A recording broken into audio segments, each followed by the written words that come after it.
These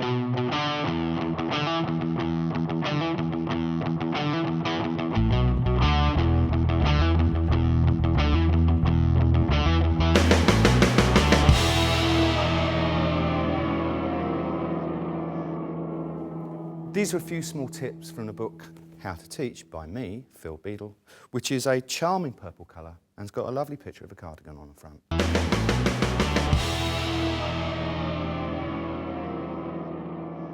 It's really important that you establish classroom routines at the beginning, that there are certain school rules and that everybody has to obey those school rules simply to keep us safe while we're learning. And when a kid feels safe within an environment, then you can get creative.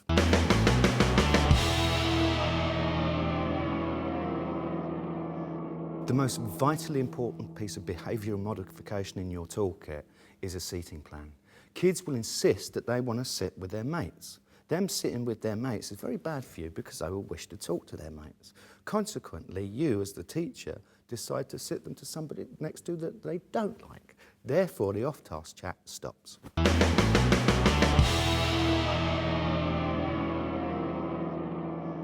There is a cardinal rule in the teacher-led discussion, which is a teacher-led discussion is kind of the default setting. In truth, when you're standing at the front of the class going, and you speak, nobody actually learns anything, and you shouldn't really be using it as a default setting, but most teachers do. If you're going to run one, and it's a much more technical skill than most people know, because it involves body language and you have to teach with the whole of your body, there has to be the cardinal rule that there's only one person speaking at a time. Therefore, if anybody makes an interjection, as valid as that interjection may be, you have to call them on it and rewind and go back to the beginning.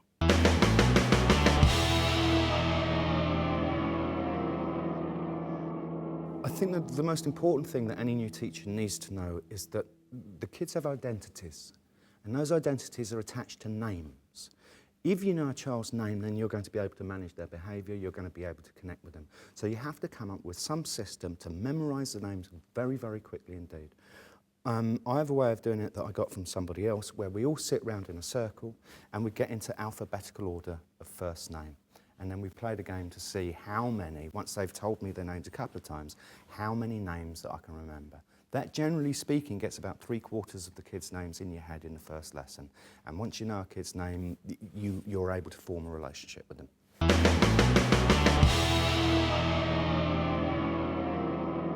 If you're going to be a good teacher, you've got to become expert in the technicalities of dealing with gum. One of the most sophisticated tricks that kids have got with chewing gum, which will delude the silly old duffer at the front, i.e. you, is to appear to have spat the chewing gum in the bin, all the time retaining 2/3 of it.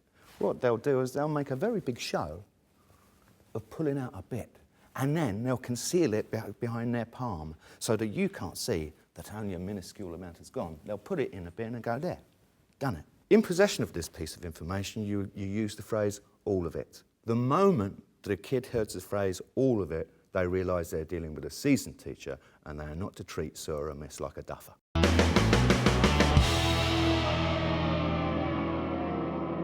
The issue you have to bear in mind, though, if you've got a kid finishing their lunch, and quite often nowadays lunchtimes are too short to eat lunch in, is that that may be the only meal they're going to get during the day. Therefore, if you confiscate it off them, you're actually perpetrating really quite a nasty moral crime. If you have a kid coming in after lunch, finishing their lunch, you give them a couple of minutes, okay? Finish that quickly.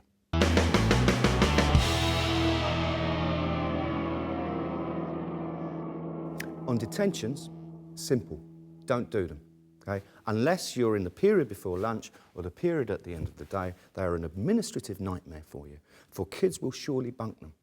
The only time that you can be certain of a kid staying in the detention is if it's before lunchtime or before the end of school.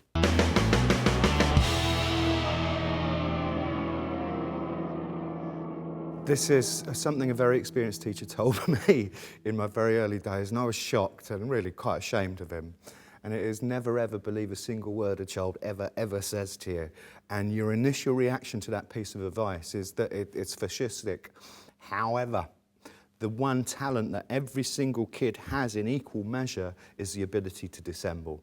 And they are so brilliant at it and so utterly plausible that you have to make it a policy. I'm not going to believe it. Because generally speaking, if you're in a conflict situation with a kid, or if somebody's going to get told off, the lie is the easiest place to go to, and they'll find a good one.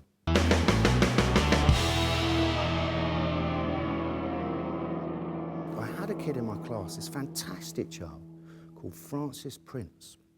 Now Francis, bless him, and all his other teachers had assured me, had never ever, not once done a single piece of work. Having somewhat of a teacher ego, I've decided I will make Francis Prince work. And I've tried every single trick in the book to get him to do it. Every single time that I've got my back turned, Francis is doing no work.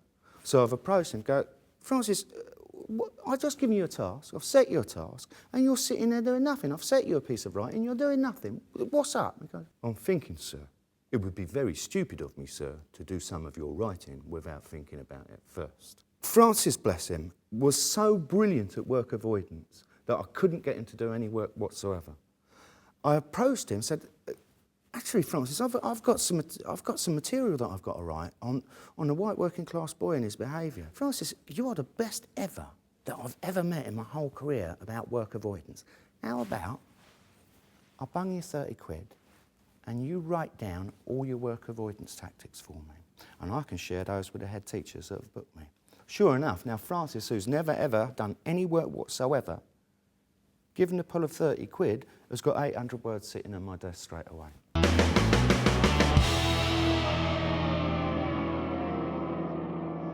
There are 4 sections of managing a transition. The first one is the one that a lot of people get wrong, and it's recognising when the time is to halt an activity. Now, a lot of new teachers think that actually we should give a lot of time for the activity to develop, and so that at least half of the class can actually manage to finish it. What happens there is that you leave a hell of a lot of kids actually not working. So what you do is you stop the activity the moment the first person has finished it. The second part of managing a transition is insisting that every single kid in the room has their pens down. You just give a simple instruction, pens down please. Also, strangely, if a kid's got a pen in their hand, they're not actually listening to you, in that it's a focus point on something other than the teacher. And when you're managing a transition, the focus has got to be on you. So the third part of the transition management is, after you've put the pens down, insist that every face is looking at you. Having got every single child's attention in the room, you pause. And then after you've paused, you pause a bit more till everybody's built up into a fever of expectation that Sir or Miss is going to speak, and then you disappoint them by saying something rubbish.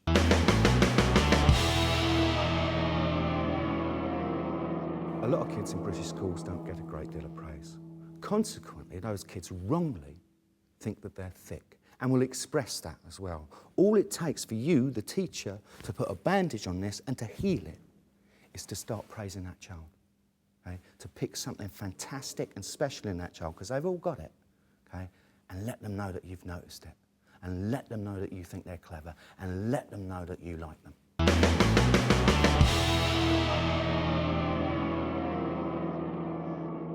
On homework. I was listening to the radio the other day, and a famous actor from the East End recalled the time when his father spoke about homework. When this actor brought the homework home, the dad would turn around to him and say, you know what, son? If they can't teach you everything you need to learn during the day, they're not very good at their jobs, are they? I have substantial sympathy with this dad.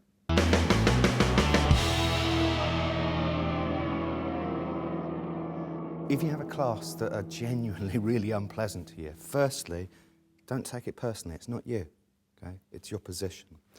Secondly, you have to take the punches and smile back. What they're seeking is some kind of negative reaction from you. If you give that back to every single piece of bad behaviour, you remain the person in control of the situation. And the horribler they get, the nicer you are to them. This style of book is quite often written by people that are academics. Nobody has ever once accused me of being academic. And as such, the behavioural management techniques you pick up in the more difficult classrooms are applicable everywhere. If you want to know what I'm up to on a daily basis, follow me at Twitter, Twitter/Phil Beadle, or alternatively, you can contact me on my website, www.philbeadle.com.